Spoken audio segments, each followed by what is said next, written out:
Sermones escogidos del Santo Cura de Ars. Sobre la contrición.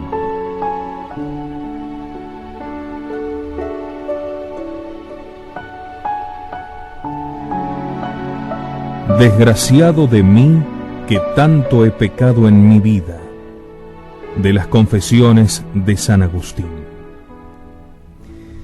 Tal era, hijos míos, el lenguaje de San Agustín cuando discurría sobre los años de su vida en los que con tanto ardor se había entregado al infame vicio de la impureza. Desgraciado de mí, pues tanto he pecado en los días de mi vida. Y cuántas veces le acudía tal pensamiento, sentía su corazón devorado y desgarrado por el dolor. Exclamaba: «Oh Dios mío, una vida pasada sin amaros. Oh Dios mío, cuántos años perdidos. Ah, Señor, ruégoos que os dignéis no acordaros más de mis culpas pasadas». Lágrimas preciosas, hijos míos, dolores saludables que de un gran pecador hicieron un gran santo. Cuán pronto un corazón quebrantado de dolor recupera la amistad de su Dios. Pluguiese a Dios que cuantas veces ponemos nuestros pecados ante nuestros ojos, pudiésemos exclamar con tanta pena como San Agustín: «Ah, desgraciado de mí, pues tanto pequé en los años de mi vida. Dios mío, tened misericordia de mí». Cuán fácilmente correrían nuestras lágrimas y nuestra vida no parecería la misma.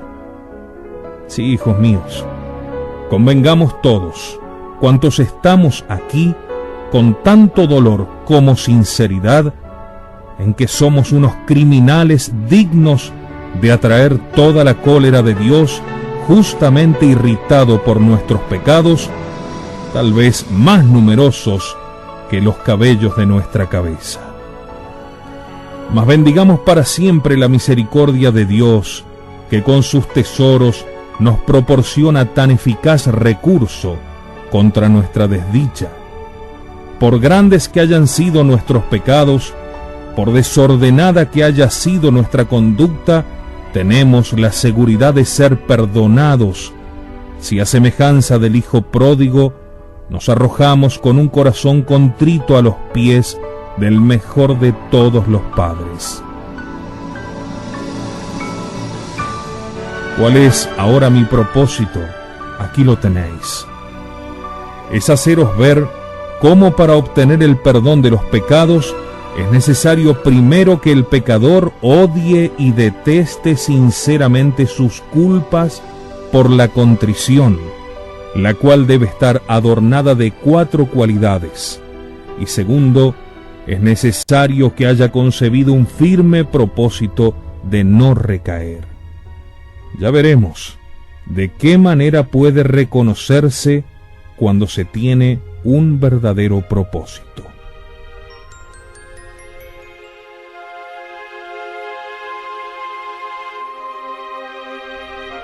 Para haceros comprender lo que viene a ser la contrición, es decir, el dolor que de nuestros pecados hemos de tener, sería necesario daros a conocer por un lado el horror que Dios tiene al pecado, así como los tormentos que sufrió para obtenernos el perdón del Padre Celestial, y por otro lado, los bienes que con el pecado perdemos, y los males a que nos hacemos acreedores para la otra vida, y esto nunca podrá el hombre comprenderlo perfectamente.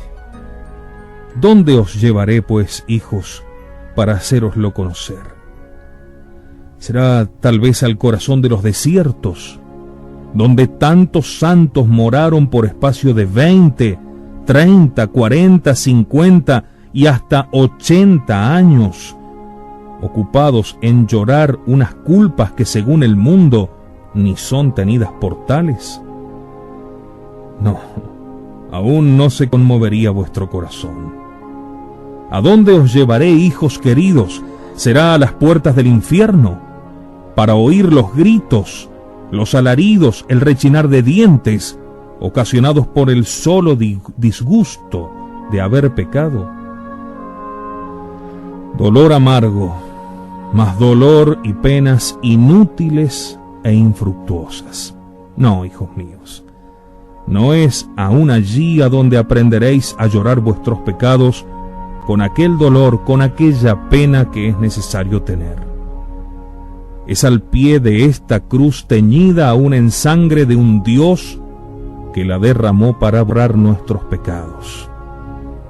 Si me fuera dado conduciros a ese jardín de dolores, donde un Dios igual al Padre llora nuestros pecados, y no con lágrimas ordinarias, sino con su sangre que chorrea por todos los poros de su cuerpo, donde se manifiesta tan vivo su pesar que le desgarra fieramente el corazón y le hace quedar sumido en una agonía como para perder la vida.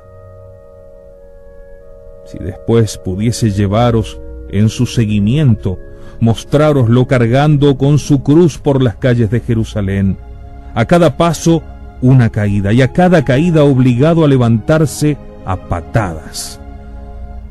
Si pudiese hacer que os acercaseis al Calvario, donde un Dios muere llorando nuestros pecados. Digamos aún, sería también preciso que Dios nos diese aquel amor ardiente que se apoderó del corazón del gran Bernardo, a quien la sola vista de la cruz hacíale derramar lágrimas en tanta abundancia. Bella y preciosa contrición, cuán dichoso es el que te posee.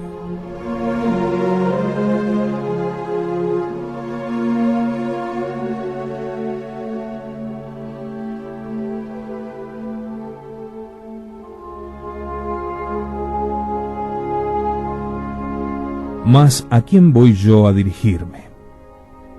¿Dónde está el que la posee en su corazón? No lo sé. ¿Sería aquel empedernido pecador que tal vez desde hace 20 o 30 años tiene abandonados a su Dios y a su alma? No. Fuera esto empeño semejante al de quien quisiese reblandecer una peña echando agua encima, con lo cual no haría otra cosa que endurecerla más. ¿Será por ventura aquel cristiano que menospreció misiones, ejercicios espirituales, jubileos y todos los sermones de sus pastores? En verdad que no. Esto sería querer calentar el agua echándole hielo.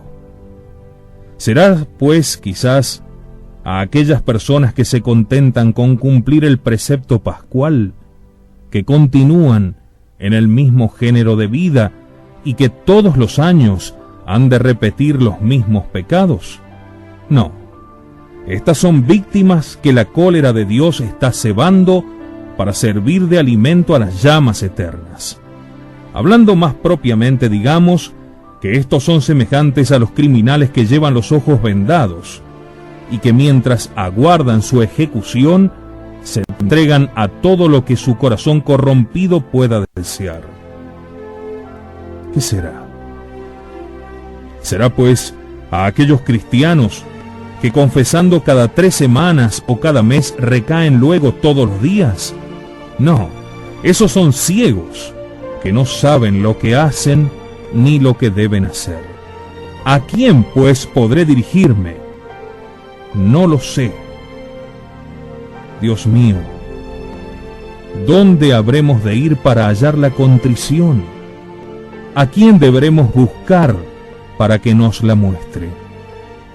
Señor, bien sé de dónde viene y quién la da. Viene del cielo, y sois vos quien la otorgáis. Oh Dios mío, dignaos concedernos aquella contrición que devora y desgarra el corazón. Esa bendita contrición que desarma a la divina justicia, que cambia nuestra eternidad desdichada en eternidad venturosa. No nos deneguéis esa contrición que derriba todos los planes y artificios del demonio, esa contrición que tan rápidamente nos devuelve la amistad de Dios. Hermosa virtud, cuán necesaria, mas cuán rara eres. Y sin embargo, sin ella, no hay que pensar en el perdón ni en el cielo. Aún más, sin ella todo está perdido para nosotros. Penitencias, caridad, limosnas y todo cuanto podamos practicar. Mas os diréis vosotros, ¿qué es lo que significará esta palabra contrición? ¿Y con qué señales podremos conocer cuando la poseemos? ¿Queréis saberlo, amigos míos? Helo aquí. Escúchame un momento. Ahora vas a ver si la posees o no, como también vas a conocer el medio para poseerla. Comencemos por un detalle en extremo sencillo. Me preguntas qué es la contrición. Te diré que es un dolor del alma y una detestación de los pecados cometidos, junto con una firme resolución de no recaer. Sí, hijos míos, esta disposición es la más necesaria entre las que Dios exige para perdonar al pecador. No solamente es necesaria, sino que cabe añadir que nada puede dispensarnos de la misma. Una enfermedad que nos priva del uso de la palabra puede dispensarnos de la confesión.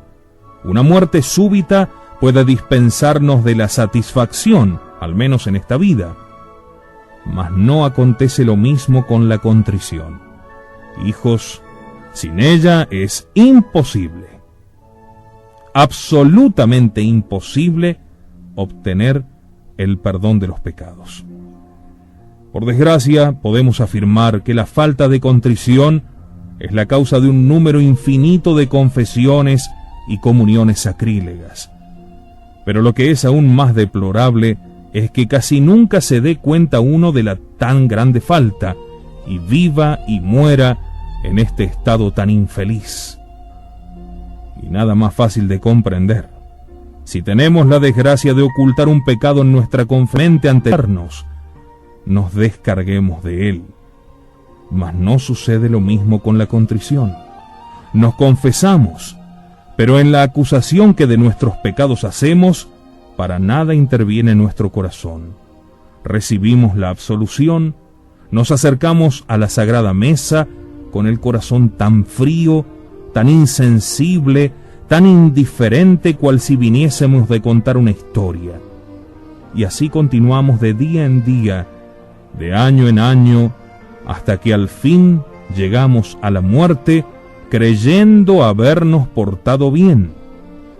Mas solo vemos crímenes y sacrilegios engendrados por nuestras confesiones.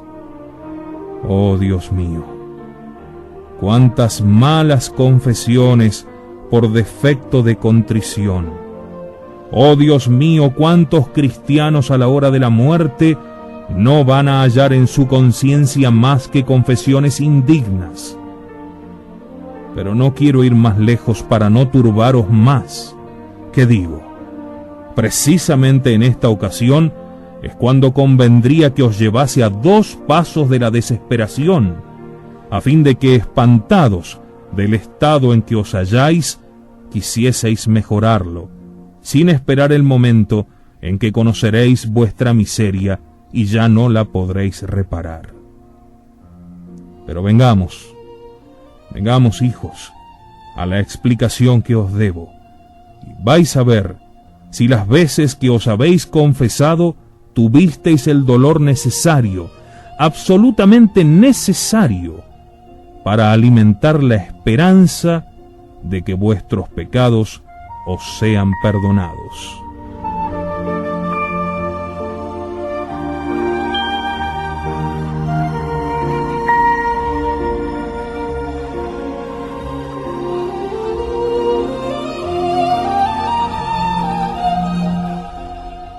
He dicho que la contrición es un dolor del alma.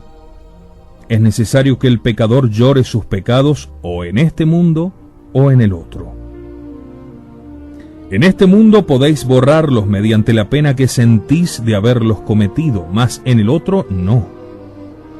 Oh, cuán agradecidos deberíamos estar a la bondad de Dios, porque en lugar de esas lamentaciones eternas y de esos dolores desgarradores que merecemos sufrir en la otra vida, es decir, en el infierno, se contenta solamente con que nuestros corazones se sientan conmovidos por un verdadero pesar, el cual será seguido de una eterna alegría. Dios, con cuán poco os contentáis. He dicho que este dolor debe estar adornado de 4 cualidades. Faltándole solamente una, ya no podemos obtener el perdón de nuestros pecados. Que quede claro. Primera cualidad, el dolor ha de ser interno, es decir, que salga del fondo del corazón. No consiste pues en lágrimas. Ellas serán útiles y buenas, es cierto, mas no son necesarias. En efecto, cuando San Pablo y el buen ladrón se convirtieron, no se habla de que llorasen, y sin embargo el dolor de sus pecados fue sincero. No es en las lágrimas en lo que debemos confiar, porque a veces hasta son engañadoras. Muchas personas lloran ante el tribunal de la penitencia y sin embargo caen a la primera ocasión. Mas ved cuál es el dolor que Dios quiere de nosotros. Escuchad lo que nos dice el profeta Joel. Habéis tenido la desgracia de pecar, hijos míos, romped y desgarrad vuestros corazones. Si habéis perdido al Señor a causa de vuestros pecados, buscadle con toda el alma, en la aflicción y en la amargura de vuestro corazón. ¿Por qué, hijos míos, quiere Dios que nuestro corazón se arrepienta? Porque es nuestro corazón el que ha pecado. Dice el Señor, de vuestro corazón es de donde nacieron todos esos malos pensamientos y malos deseos.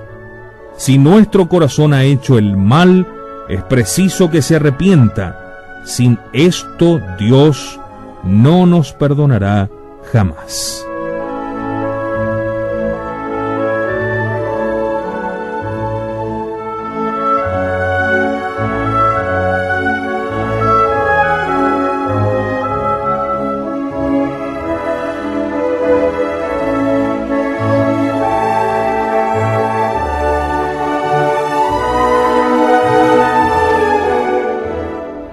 Digo también que el dolor que de nuestros pecados debemos sentir ha de ser sobrenatural, es decir, que sea el Espíritu Santo quien nos lo suscite, y no meras causas naturales. Ved la diferencia. Afligirse por haber cometido tal o cual pecado, porque por él quedamos excluidos del cielo y merecemos el infierno, son motivos sobrenaturales. El Espíritu Santo es su autor. Esto puede traernos una verdadera contrición. Mas afligirse por causa de la vergüenza que el pecado consigo trae aparejada, así como de los males que nos ocasiona, como por ejemplo la deshonra en un joven que ha perdido la reputación, o el deshonor en otro que ha sido sorprendido mientras robaba a su vecino. Todo esto no es más que un dolor natural que no nos hace merecedores del perdón. De aquí podemos fácilmente deducir que el dolor y arrepentimiento de nuestros pecados pueden venir o del amor que por Dios sentimos o del miedo de los castigos. Aquel que en su arrepentimiento solamente considera a Dios tiene una contrición perfecta, disposición tan eminente que por sí sola purifica al pecador antes de recibir la gracia de la absolución, mientras esté dispuesto a recibirla cuando le sea posible. Pero aquel que solo se arrepiente de los pecados por temor de los castigos que por ellos ha merecido, no tiene más que una contrición imperfecta, la cual no le justifica. Ella solamente le dispone a recibir su justificación en el sacramento de la penitencia.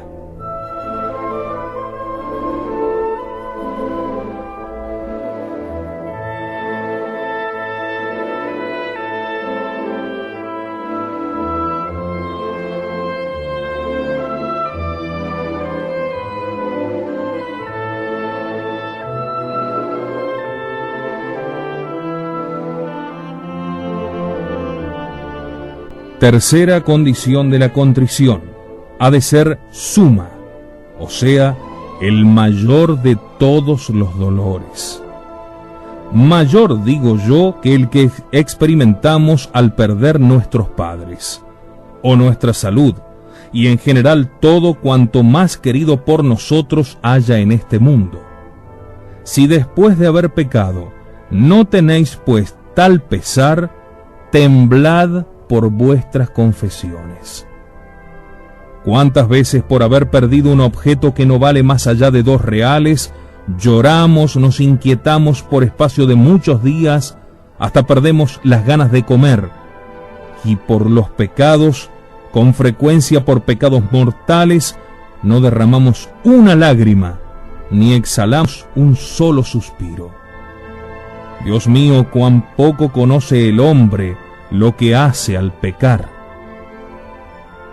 Mas, diréis vosotros, ¿por qué debe ser tan grande nuestro dolor? He aquí la razón, amigo mío. Debe ser proporcionado a la pérdida que experimentamos y a la desgracia que por el pecado nos sobreviene. Conforme a esto, juzgad cuál debe ser nuestro dolor, teniendo en cuenta que el pecado nos hace perder el cielo con todas sus dulzuras. Mas, ¿qué digo? Nos hace perder al mismo Dios con todas las ventajas de su amistad y nos precipita en el infierno, que es la mayor de todas las desdichas. Pero pensaréis tal vez, ¿cómo podremos cerciorarnos de que tenemos la verdadera contrición? Amigos, nada más fácil. Si tenéis verdadera contrición, no obraréis ni pensaréis ya como antes, pues os habrá totalmente transformado en vuestra manera de vivir.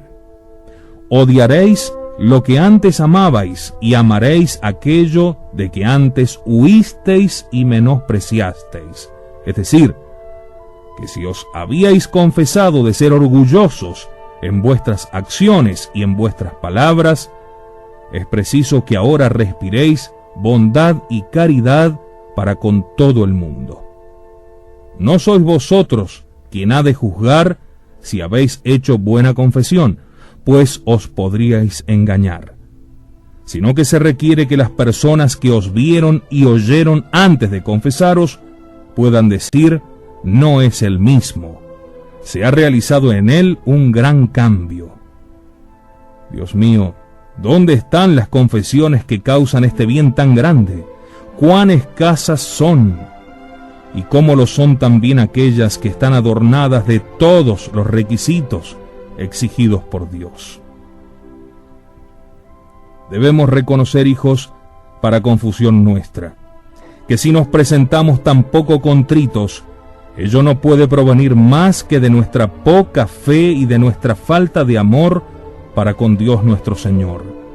Si tuviésemos la dicha de comprender cuán bueno es Dios, y cuánta enormidad encierra el pecado, y cuán negra es nuestra ingratitud al ultrajar a Padre tan bueno, sin duda compareceríamos afligidos y en forma muy distinta que hasta ahora. Me dirá alguno, cuando me confieso: bien quisiera yo tener esa contrición, pero no puedo. Mas ¿qué os he dicho al principio? ¿No os he dicho que ella venía del cielo y que debíamos pedirla al mismo Dios? ¿Qué hicieron los santos, hijos míos, para merecer esa dicha de llorar sus pecados? La pidieron a Dios mediante el ayuno, la oración y toda suerte de penitencias y buenas obras. Mas en vuestras solas lágrimas nunca debéis confiar. Y voy a demostrároslo. Abrid los libros sagrados y quedaréis convencidos. Mirad a Antíoco, cómo llora y con qué insistencia pide misericordia. Sin embargo, nos dice el Espíritu Santo, con su llanto bajó al infierno. Mirad a Judas, concibió tan grande dolor de su pecado, lo lloró tan amargamente, que acabó ahorcándose.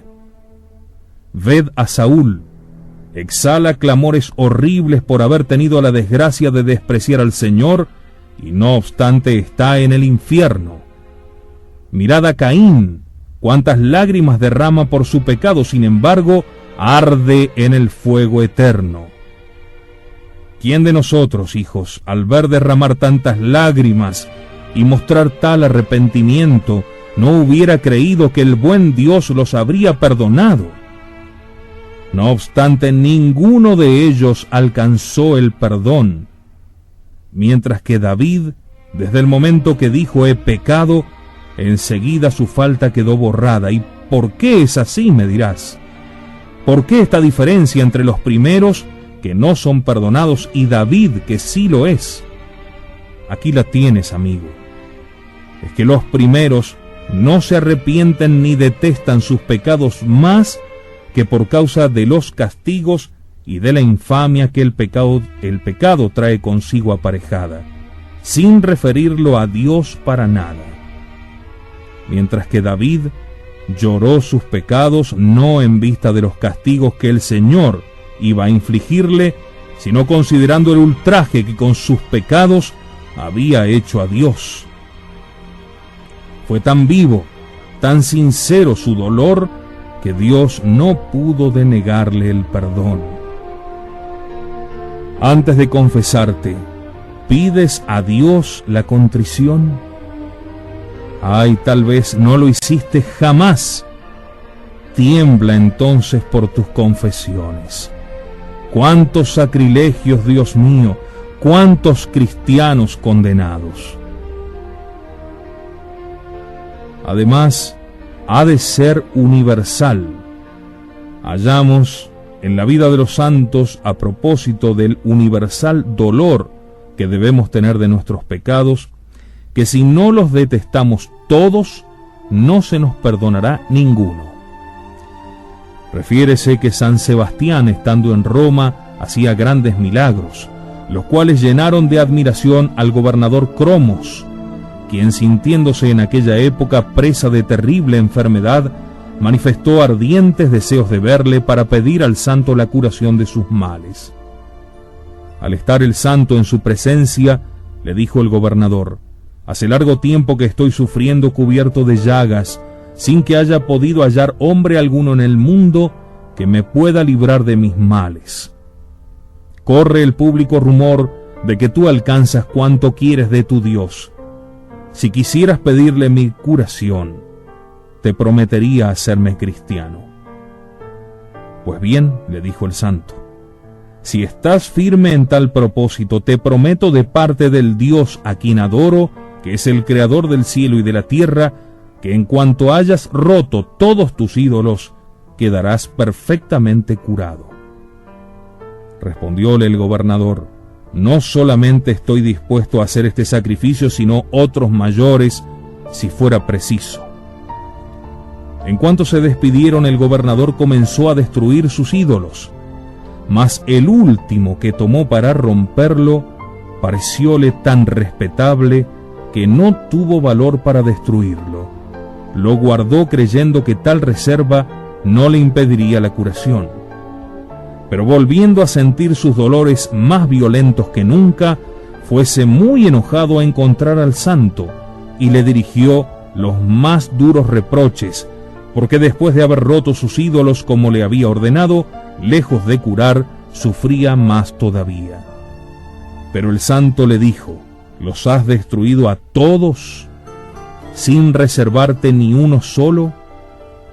Ay, dijo el gobernador llorando, no me queda más que uno muy pequeño, al cual desde largos años se conserva en nuestra familia.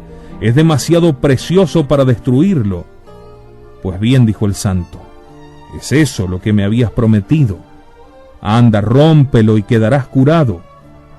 lo tomó, rompiólo, y al momento quedó curado.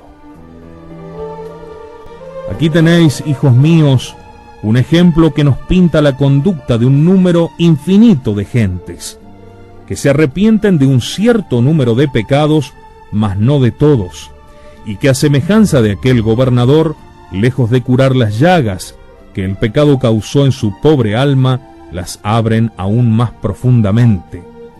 Y mientras no hagan como aquel, destruir el ídolo, o sea, romper el hábito de ciertos pecados, mientras no abandonen aquella mala compañía, aquel orgullo, ese deseo de agradar, esa afición a los bienes terrenos, todas sus confesiones no harán más que añadir crimen sobre crimen, sacrilegio sobre sacrilegio. ¡Qué horror! ¡Qué abominación! Y en ese estado viven muchos tranquilos, mientras el demonio les prepara sitio en el infierno. En la historia leemos un ejemplo que nos muestra cómo los santos tenían por necesario el dolor de los pecados para alcanzar el perdón de los mismos. Habiendo caído enfermo un oficial del Papa, este que por su virtud y su santidad le apreciaba mucho, envióle uno de sus cardenales para testimoniarle el dolor que le causaba su enfermedad y al mismo tiempo para que le aplicase las indulgencias plenarias. «Ay», dijo el moribundo al cardenal, «decid al Padre Santo que quedo infinitamente agradecido a su tierna solicitud para conmigo, pero decidle también que seré infinitamente más feliz si quiere pedir a Dios por mí la contrición de mis pecados». «Ay», exclamaba, «¿de qué me servirá todo aquello si mi corazón no se rompe ni se desgarra de dolor por haber ofendido a un Dios tan bueno? Dios mío», exclamaba aquel pobre moribundo, «haced, si es posible, que el dolor de mis pecados iguale a los ultrajes que contra vos he cometido». Oh, hijos míos, cuán raros son tales arrebatos de dolor, son tan raros como las buenas confesiones. Un cristiano que ha pecado y que quiere alcanzar el perdón ha de estar dispuesto a sufrir las más espantosas crueldades antes que recaer en los pecados de que se acaba de confesar. Voy a demostrarlo con un ejemplo, y considerad que si después de nuestras confesiones no aparecemos en disposición semejante, no hay que hablar de perdón. Leemos en la historia del siglo IV que Sapor, emperador de los persas, fue un cruel enemigo de los cristianos, y mandó que todos los sacerdotes que no adorasen el sol ni le reconociesen como Dios quedasen condenados a muerte. Al primero que hizo prender fue al arzobispo de Seleucia, que era San Simeón. Primero intentó seducirle, halagándole con toda suerte de promesas. No logró nada, y en la esperanza de atemorizarlo, le mostró todos los tormentos que su crueldad había podido inventar para hacer sufrir a los cristianos, y le dijo que si su tenacidad le llevaba a rechazar lo que él le ordenaba, le obligaría a obedecer sometiéndole a los más espantosos tormentos, a más que expulsaría a todos los sacerdotes y cristianos de su reino. Pero al verle inconmovible como una roca en medio del mar azotado por las tormentas, ordenó que fuese encarcelado con la esperanza de que la consideración de los tormentos que le esperaban le haría mudar de sentimientos. En el camino de la cárcel se encontró el santo con un viejo eunuco, superintendente del palacio imperial. Este, movido a compasión al ver tan indignamente tratado a este santo obispo, se postró ante él para testimoniarle el respeto que hacia su persona sentía. Mas el obispo, lejos de mostrarse reconocido al testimonio respetuoso de aquel eunuco, volvióse hacia otro lado como reproche a su apostasía, ya que en otro tiempo aquel había sido cristiano y católico. Aquella repulsa no esperada movió tanto al eunuco, le penetró tan vivamente en el corazón, que desde aquel momento mismo no pudo ya dominar sus lágrimas y sollozos. Parecióle tan horrible el crimen de la apostasía, que despojándose prontamente de las blancas vestiduras con que estaba revestido, tomó otras de color negro, corrió a guisa de un desesperado a arrojarse a las puertas del palacio, y allí entregóse a las angustias del más acerbo dolor. Se decía: «Ah, desgraciado, ¿qué va a ser de ti? ¿Qué castigos habrás de esperar de Jesucristo, cuya fe has renunciado cuando eres tan sensible al reproche de un obispo que no es más que un ministro de aquel a quien tan vergonzosamente has traicionado?» Mas enterado el emperador de lo que acontecía y extrañado de tal espectáculo, le preguntó: «¿Por qué causa experimentas tanto dolor y derramas tantas lágrimas?» «Ah, pluguiese a Dios», exclamó, «que se me viniesen encima todas las desgracias del mundo antes que la que es causa de mi dolor.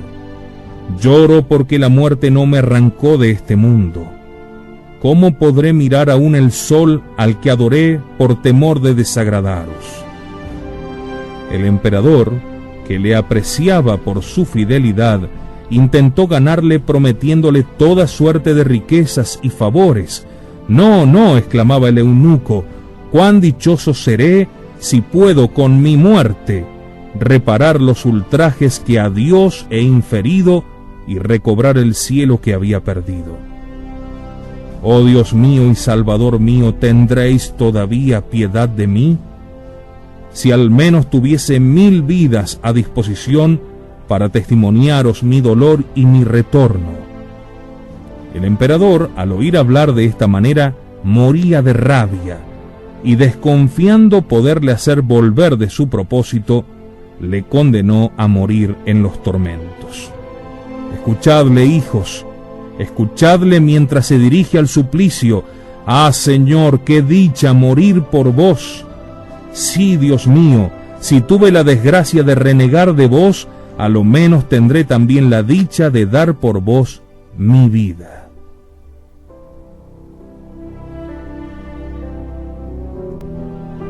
Dolor sincero. Poderoso dolor, cuán pronto habéis recobrado la amistad de mi Dios.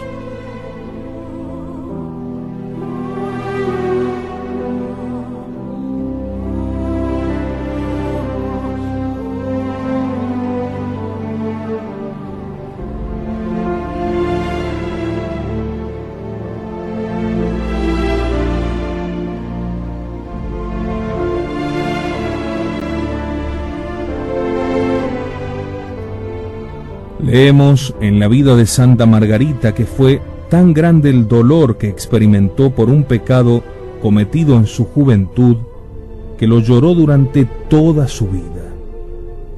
Estando a punto de morir, se le preguntó qué pecado había cometido que le hiciera derramar tantas lágrimas. «Ay», exclamó llorando, «¿cómo no había yo de llorar? Lo mejor, ¿por qué no hube de morir antes de cometer tal pecado? A la edad de 5 o 6 años, tuve de la desgracia de decir una mentira a mi padre. Mas por esto le dijeron: no hay que llorar tanto. ¿Puede hablarse de esta manera? ¿Es que no habéis reflexionado nunca lo que es un pecado, el ultraje que hace a Dios y los males que nos causa? ¿Qué será de nosotros cuando tantos santos hicieron temblar las peñas y los desiertos con sus gemidos y derramaron, por decirlo así, las lágrimas a torrentes por unos pecados que nosotros tenemos como cosa de juego, en tanto que cometemos grandes pecados mortales en número que tal vez supera al de los cabellos de nuestra cabeza, y ni una lágrima de dolor ni de arrepentimiento? triste ceguera a que nos han conducido nuestros desórdenes. En la vida de los padres del desierto leemos que un ladrón llamado Jonatás, al verse perseguido por la justicia, corrió a refugiarse junto a la columna de San Simeón Estilita, esperando que el respeto hacia el santo le libraría de la muerte. En efecto, nadie se atrevió a ponerle entonces la mano encima. El santo se puso a orar para pedir a Dios su conversión. Al momento experimentó aquel un tan vivo dolor de sus pecados que durante 8 días no hizo más que llorar. Al cabo de aquellos 8 días, pidió permiso a San Simeón para dejarle. El santo díjole: «Amado mío, ¿te vuelves al mundo para reanudar los desórdenes de tu vida? Ah, Dios me libre de una tal desgracia. Si os lo pido, es para ir al cielo. He visto a Jesucristo y me ha dicho que por el gran dolor que había concebido estaban ya perdonados mis pecados». «Vete, hijo mío», le dijo entonces San Simeón, «vete a cantar en el cielo las grandes misericordias que Dios ha ejercido contigo». Y cosa misteriosa, en aquel mismo momento cayó muerto, y el santo refiere que él vio a Jesucristo conduciendo su alma al cielo. Hermosa muerte, muerte preciosa, la ocasionada por el dolor de haber ofendido a Dios. Si no morimos de dolor como esos grandes penitentes, a lo menos queramos, hijos queridos, excitar en nosotros una verdadera contrición. Imitemos al santo obispo recientemente fallecido, quien para concebir un vivo dolor de sus pecados, cada vez que comparecía ante el tribunal de la penitencia, hacía 3 estaciones: la primera en el infierno, la segunda en el cielo, la tercera en el Calvario. Ante todo dirigía su pensamiento a los lugares de horror y de tormento. Figurábase ver a los condenados vomitando por la boca torrentes de llamas, dando alaridos y devorándose mutuamente. Este pensamiento le helaba la sangre.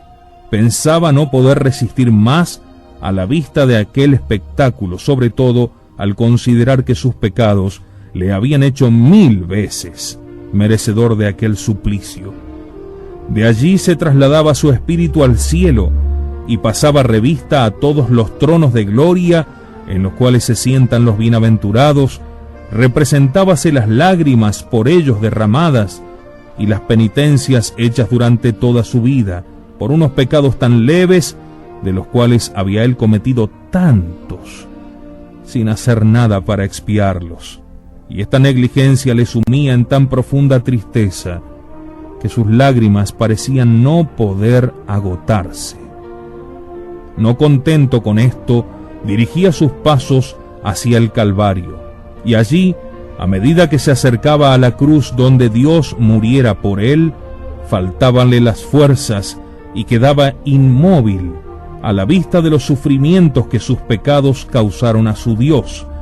Oíansele a cada momento estas palabras que pronunciaba en medio de sollozos: Dios mío, ¿podré vivir aún después de considerar los horrores que mis pecados os causaron? Aquí tenéis, hijos míos, lo que podemos llamar una verdadera contrición, ya que, como vemos, considera los pecados nada más que por lo que a Dios se refiere.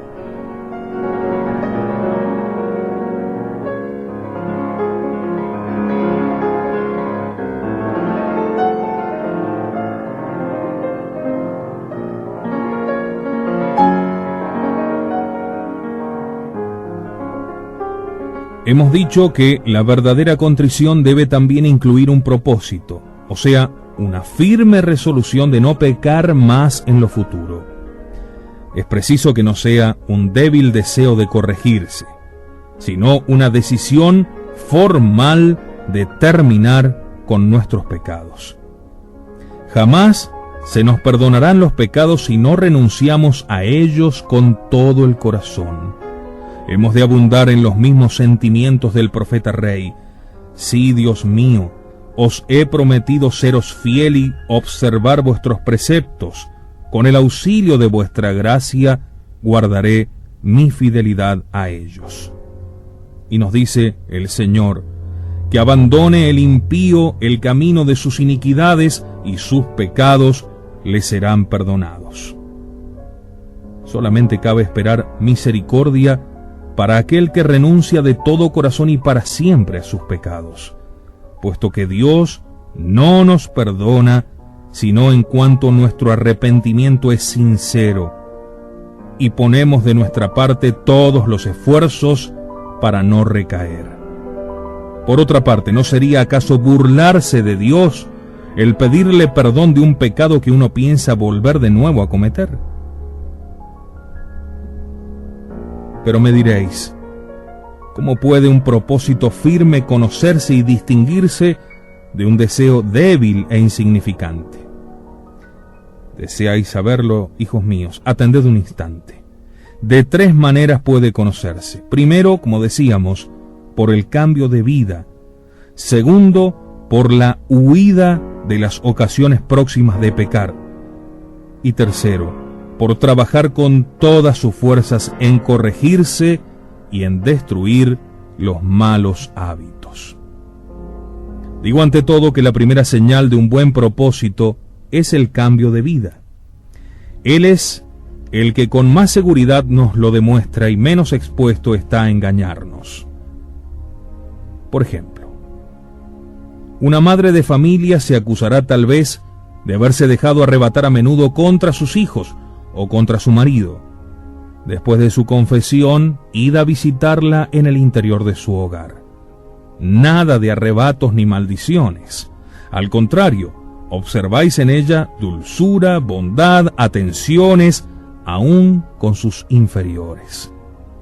Ni las cruces, ni los pesares, ni las pérdidas consiguen hacerle perder la paz de su alma. ¿Sabéis la razón? Es porque su vuelta a Dios ha sido sincera. Su contrición ha sido perfecta y por consiguiente ha recibido de verdad el perdón de sus pecados. En fin, porque la gracia ha echado profundas raíces en su corazón y lleva allí frutos copiosos. Una joven vendrá a acusarse de haber seguido los placeres del mundo, los bailes, las reuniones y otras malas compañías. Después de su confesión, si fue bien hecha, id y preguntar por ella en aquella velada, o bien id a buscarla en esa diversión mundana. ¿Qué se os dirá? Tiempo hace que no la vemos por aquí. Creo que si quiere hallarla tendrá que ir a la iglesia o a casa de sus padres. Efectivamente, si queréis ir a casa de sus padres, allí le hallaréis. ¿Y en qué se ocupa? ¿Acaso en hablar de vanidades como en otro tiempo? ¿O en pasarse horas contemplándose ante un espejo? ¿O en andar loqueando con otras jóvenes? No, hijos míos, no es esa ahora su labor. Ha pisoteado todo eso. La veréis leyendo libros piadosos, ayudando a su madre en los quehaceres domésticos, o instruyendo a sus hermanos y hermanas. La veréis obediente y solícita para con sus padres. Gústale mucho estar en compañía de ellos. Si no la halláis en su casa, acudid a la iglesia, y allí le veréis testimoniando a Dios su gratitud por haber obrado en ella un cambio tan grande. Mirad ahora su modestia, su discreción, su solicitud para con todos, tanto ricos como pobres. La modestia está pintada en su rostro. Su sola presencia dirige los pensamientos hacia Dios. ¿Por qué, me diréis, hay tantos bienes ahora en ella? ¿Por qué, hijos míos? Porque su dolor fue sincero y recibió de verdad el perdón de sus pecados. Otra vez será un joven que va a acusarse de haber concurrido a tabernas y casas de juego. Después de haber prometido al Señor abandonar todo lo que pueda desagradarle, huye ahora de las tabernas y del juego cuanto antes los amaba. Antes de su confesión, su corazón no se ocupaba más que en cosas terrestres y malas. Ahora sus pensamientos los guarda solo para Dios y para el desprecio de las cosas de este mundo.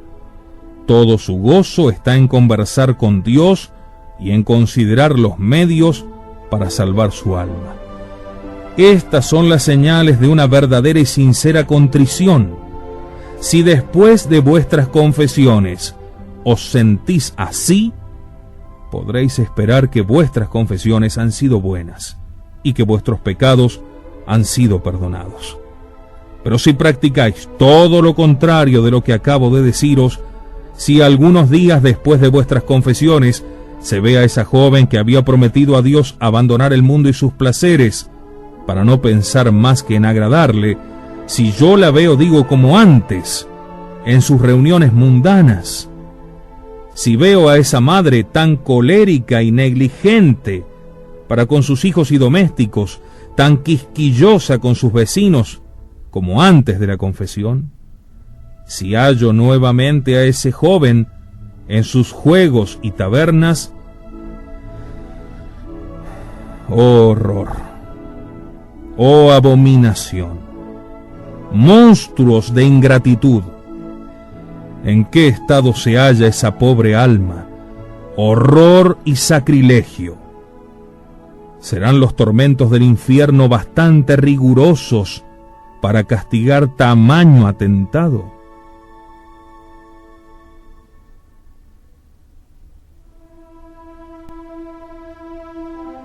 Decimos que la segunda señal de una contrición verdadera es la fuga de las ocasiones próximas de pecado. Las hay de dos suertes. Unas llevan por sí mismas, como por ejemplo libros malos, comedias, bailes, pinturas, esculturas, canciones impuras o la familiaridad con personas de distinto sexo. Otras solo constituyen ocasión de pecar a causa de las malas disposiciones en que se halla el sujeto. Así, los taberneros, los comerciantes que defraudan o que venden en día de domingo, una persona que no cumple los deberes del cargo que ocupa, ya sea por respeto humano, ya por ignorancia. ¿Qué debe hacer, pues, el que se halla en esta situación? Vedlo aquí. Por costoso que sea, debe abandonar aquello que constituye ocasión próxima, sin lo cual no hay directamente que pensar en la posibilidad de salvarse.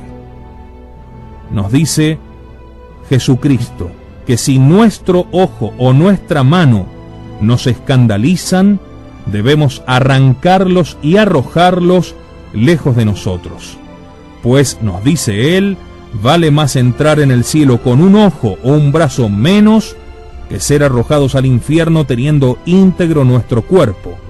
Es decir, por sensible que nos sea, por más que represente una pérdida considerable, en manera alguna hemos de dejar de apartar las ocasiones.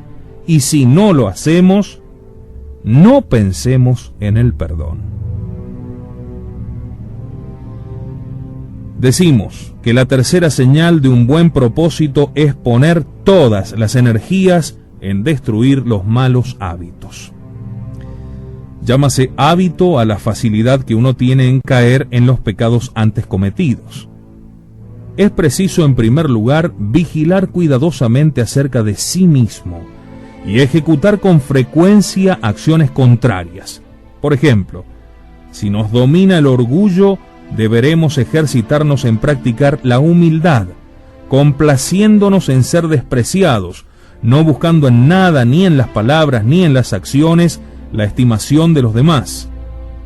Pensar siempre que lo que hacemos está mal hecho.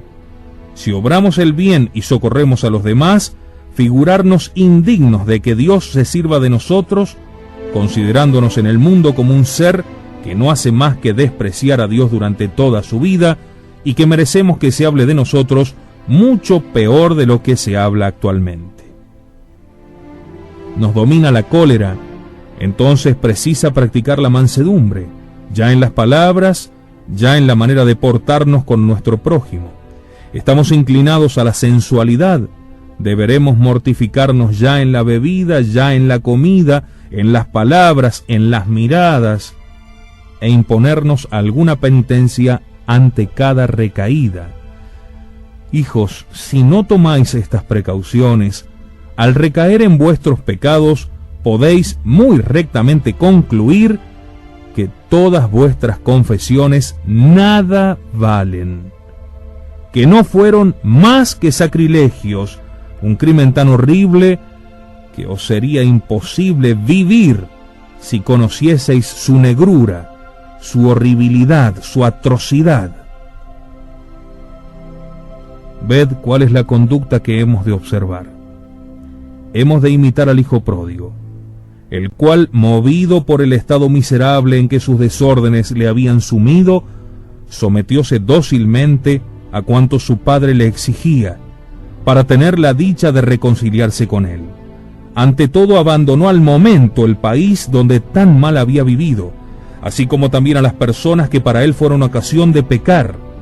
No se dignó ni tan solo mirarlas al partir, convencido de que en tanto no las hubiese dejado, no tendría la dicha de reconciliarse con su padre, de manera que después de su vuelta, para manifestar a su padre la sinceridad de su retorno, no deseó otra cosa que complacerle, haciendo todo lo contrario de lo que hasta entonces hiciera. Ved cuál es el modelo sobre el cual debemos calcar nuestra contrición: el conocimiento cabal de nuestros pecados, el dolor que de los mismos hemos de sentir, han de ponernos en disposición de sacrificarlo todo para no recaer en ellos. Cuán raras son tales contriciones. ¿Dónde hallaremos quien esté dispuesto a perder hasta la vida antes que volver a caer en los pecados de que se confesó? En ninguna parte acierto yo a verlo.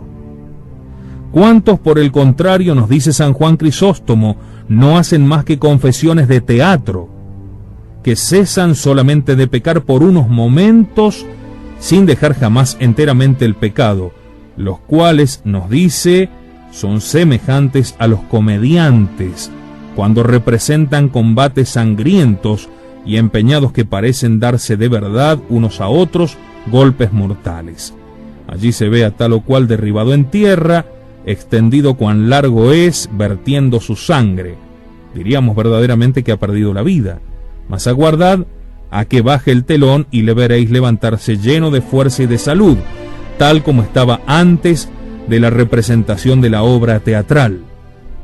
Ved aquí, nos dice, el estado de la mayor parte de los que comparecen ante el tribunal de la penitencia. Al oírles gemir y suspirar por causa de los pecados de que se acusan, diríais no ser ya los mismos. Diríais que en adelante su comportamiento va a ser totalmente distinto del que tuvieron hasta el presente. Pero, aguardad, no digo ya 5 días, sino 1 o 2, y los hallaréis iguales que antes de la confesión. Los mismos arrebatos, la misma venganza, la misma glotonería, la misma negligencia en sus deberes religiosos. Cuántas malas confesiones. Hijos míos, nos dice San Bernardo, ¿queréis tener una verdadera contrición de vuestros pecados? Contemplad esa cruz en la que vuestro Dios fue clavado por amor vuestro. Pronto sentiréis correr vuestras lágrimas, así como veréis quebrantado vuestro corazón por el dolor.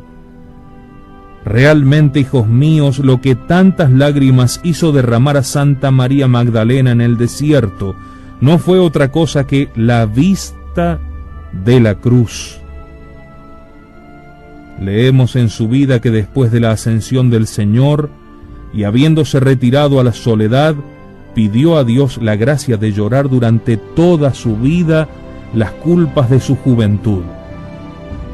Hecha esta oración, se le apareció el arcángel San Miguel en el lugar donde hacía penitencia, y clavó una cruz en la puerta de su casa. Arrojóse ella a sus plantas cual lo hiciera en el Calvario, y lloró durante su vida con tanta abundancia que sus ojos parecían dos fuentes. Refiere el gran Ludolfo que cierto día un solitario pidió a Dios lo que fuese más eficaz para enternecer su corazón, a fin de llorar sus pecados. En el mismo momento se le apareció el Salvador, tal como estaba en el árbol de la cruz, cubierto de llagas, tembloroso, cargado con una pesada cruz, y le dijo: mírame, y aunque tu corazón fuese más duro que las piedras del desierto, se quebrantará, y no podrás soportar la visión de los dolores que los pecados del género humano me causaron. Aquella aparición le conmovió tanto que hasta la hora de la muerte su vida fue una vida de lágrimas y de sollozos. Después se dirigió a los ángeles y a los santos, invitándolos a llorar con él por los tormentos que los pecados habían causado a un Dios tan bueno. Leemos en la historia de Santo Domingo que, habiendo un religioso pedido a Dios la gracia de llorar sus pecados, se le apareció Jesucristo con sus 5 llagas abiertas, de las cuales manaba sangre en abundancia. Después de haberle abrazado, Jesús le invitó a acercar sus labios a la abertura de sus llagas. Sintió él tan vivamente aquella dicha que sus ojos se deshicieron en lágrimas, hasta tal punto que no acertaba a comprender cómo podía derramar tantas. Hijos míos, cuán dichosos estos grandes penitentes al derramar tantas lágrimas, llorando sus pecados, movidos por el temor de tener que llorarlos más fatalmente en la otra vida. Cuánta diferencia entre ellos y los cristianos de nuestros días, culpables de tantos pecados y sin embargo tan reacios al remordimiento y a las lágrimas. ¿Qué va a ser de nosotros? ¿A dónde iremos a parar? ¿Cuántos cristianos perdidos, ya que o hay que llorar los pecados en este mundo, o ir a llorarlos en los abismos? Oh Dios bendito, dadnos aquel dolor y aquel pesar eficaces para recobrar vuestra amistad. ¿Qué deberemos sacar, hijos míos, de cuanto acabamos de hablar? Vedlo aquí.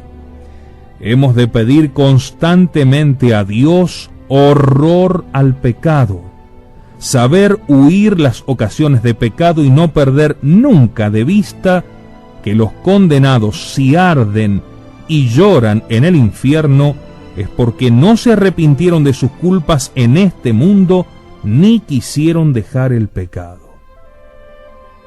No por grandes que sean los sacrificios a que nos veamos obligados, nunca han de ser capaces de detenernos. Tenemos necesidad absoluta de luchar, de sufrir, de gemir en este mundo, si queremos tener el honor de ir a cantar a Dios sus alabanzas por toda la eternidad. Y esta es la gracia que os deseo.